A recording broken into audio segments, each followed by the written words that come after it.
नमस्कार दोस्तों। लगभग 200 सालों तक अंग्रेजों ने भारत पर राज किया। पर क्या आपको पता है कि भारत आजाद कैसे हुआ? दरअसल 1757 से 1947 के बीच कई बार भारत में अंग्रेजों के खिलाफ युद्ध हुए और भारतीय महापुरुष अंग्रेजों के खिलाफ युद्ध में शहीद हुए और 15 अगस्त 1947 में भारत आजाद हुआ। परंतु भारत को आजादी दिलाने में द्वितीय विश्व युद्ध भी बहुत बड़ा कारण बना। यह युद्ध वर्ष 1939 से 1945 के बीच लगातार 6 वर्षों तक चला। इस युद्ध में ब्रिटेन को कई तरह की हानियां परेशानी झेलनी पड़ी थी। ब्रिटेन ने द्वितीय विश्व युद्ध में भारत के लोगों का सहयोग लिया और भारत के लोगों को जबरदस्ती ब्रिटेन के सेना में भर्ती करके लड़ने भेजा गया, जिससे हजारों की संख्या में भारतीय सैनिक मारे गए। इस बीच सुभाष चंद्र बोस ब्रिटेन हिरासत से भाग गए और 1941 में जर्मनी के रास्ते सिंगापुर पहुंचे। वहां आजाद हिंद फौज बनाई। सुभाष चंद्र बोस जापान की सहायता कर रहे थे, इसलिए वह मित्र देश की सेना के साथ युद्ध लड़ रहे थे और इस प्रकार से एक भारतीय दूसरे भारतीय के साथ युद्ध कर रहे थे, जिसका जन आक्रोश अब विलंब हुआ और भारतीय सैनिकों ने ब्रिटिश सरकार की ओर से युद्ध लड़ने के लिए इनकार कर दिया। ब्रिटेन सरकार ने इस दौरान एकदम असहयोग हो चुके थे। इस तरफ भारत में महात्मा गांधी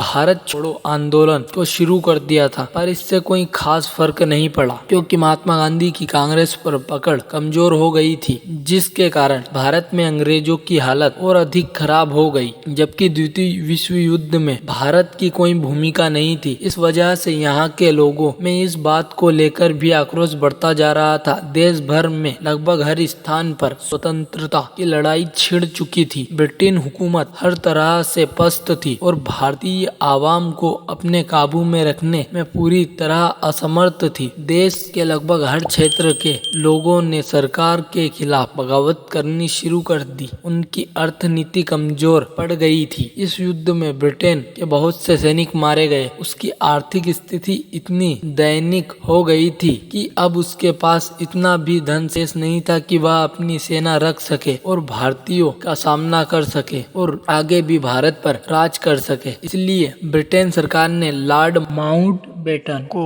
भारत आजाद करने के लिए भेजा। लॉर्ड माउंटबेटन ने 15 अगस्त 1947 को भारत को आजाद इसलिए किया क्योंकि इस दिन जापान की सेना उनकी अगुवाई में ब्रिटेन के सामने आत्मसमर्पण कर दिया था। ऐसे में लॉर्ड माउंटबेटन ने निजी तौर पर भारत की स्वतंत्रता के लिए 15 अगस्त का दिन तय किया और 15 अगस्त 1947 को हमारा देश आजाद हो गया। अगर यह वीडियो आपको अच्छा लगा तो सब्सक्राइब कर देना और कमेंट में बताना कि आपको अगला वीडियो किस टॉपिक पर चाहिए।